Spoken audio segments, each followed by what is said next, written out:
lórí ọ̀rọ̀ Dasola Afod tó kó kúrò nílé, ìyàwó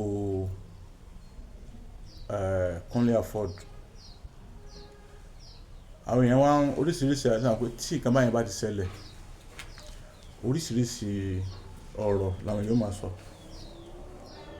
Bóbìnrin bá sì torí pé bóyá ọkọ òun ó ń jáde tó dẹ̀ mọ́ irú iṣẹ́ tọ́kọ ẹ̀ ń ṣe already, tí wọ́n náà wá ní dandan irú tọ́kọ ẹ̀ ṣe yẹn ìwọ náà ṣe, àbí o fẹ́ gbẹ̀san.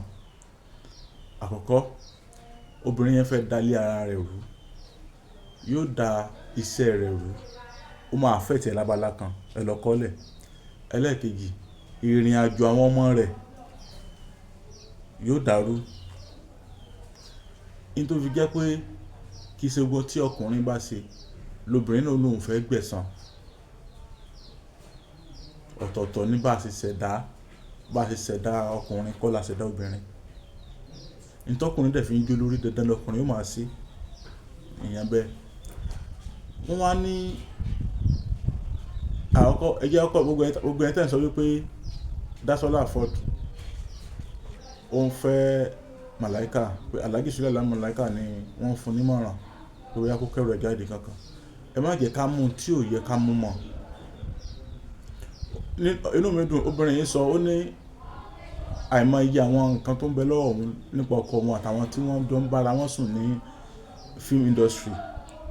Àwọn nǹkan yẹn ló mú papọ̀ mọ́ gbogbo nǹkan tó ń ṣẹlẹ̀ láàrin wọn. Ṣé wá rí ti Sule Alao malaika, Dasola Afod mú Alhaji Sule Alao malaika gẹ́gẹ́ bí olórin tó nífẹ̀ẹ́ sí, tó dẹ̀ ń jó, tó dẹ̀ nífẹ̀ẹ́ bóyá tó fi ń ṣe ìgbádùn. Ẹ rí pé tẹ́ bá wò àwọn fídíò oríṣiríṣi tó máa ń ṣe, ẹ máa rí wípé Dasola Afod láìkí afẹ́fẹ́ yẹ̀yẹ̀, ó láìkí kó máa múnú ara ẹ̀ dùn, kó máa ṣe fàájì, kó máa lọ patí. Bóyá issue tó ń bẹ láàrin wọn àtọkọ ẹ̀ náà ló ń fà á o, kò sẹ́ni tó mọ̀, tó fi hàn pé kó máa múnú ara wọn dùn o. Àbúrò gangan jẹ́ ẹni tí máa ń jáde tẹ́lẹ̀ ìfọkọkọ ẹ̀ tó pàdé ẹ̀, àwọn náà jọmọ yẹn. But láti máa sọ wípé Alao malaika ni ló ní kí ó kúrò nílé ọkọ rẹ̀, ẹ má jà máa gbọ́rọ̀ báyẹn. Alhaji Sule Alao malaika ò lè, ó níyàwó tiẹ̀, ó dẹ̀ ní family tiẹ̀, kò lè ní as in, kì í ṣe Dasola Afod wọn wá sọ pé bóyá ìfẹ́ táwọn jọ ní síra wọn kó kúrò nílé ọkọ tiẹ̀.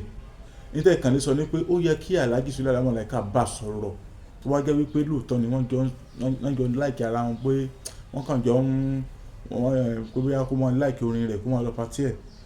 Ẹni àwọn ló yẹ kí wọ́n bá sọ̀rọ̀. Àwọn ibi tí òun ò ronú dé, tí ò ní làákàyè, ká Alhaji Sule Alao malaika wá bá sọ̀rọ̀ pé àì ṣe bẹ́ẹ̀, ká pè jókòó. In tó yẹ ká Alhaji Sule Alao malaika ṣe nìyẹn. Kì í ṣe pé ẹ má jà dá ìbí lórí wọn wípé àwọn ni wọ́n lè jáde kúrò nílé ọkọ rẹ̀.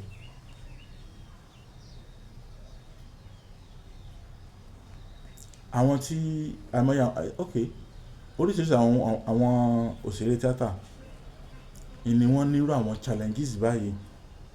Ẹ wo ti Fẹ́mi Adébáyọ̀ náà àtàwọn míì tá lè dárúkọ, àtàwọn tí wọn ò fẹ́ dé ara wọn ta, tó jẹ́ pé tó ń ṣẹlẹ̀ lọ́dọ̀ wọn tún ju àwọn nǹkan báyìí lọ. Síbẹ̀síbẹ̀ wọ́n má lè jẹ ara wọn torí pé wọ́n gbà wípé ìgbéyàwó marriage ni. Ọlọ́run bá wọn dá sí, Ọlọ́run bá ṣe dá sí àwọn nǹkan tí àwọn tó máa ń ṣẹlẹ̀ láàrin àwọn òṣèré, olórin, sọ̀rọ̀sọ̀rọ̀. Àwọn challenges kan wà tó jẹ́ pé èèyàn ò lè sọ ọ́ ta because àwa náà jẹ́ tí àwọn ayé ń kẹ́kọ̀ọ́ lára ẹ̀. Àwa ni a sì ní àwọn nǹkan burúkú lára jù, both ọkùnrin àti obìnrin. Ọlálékan Àyìndé Abíọ́rọ̀ ló kọ mi.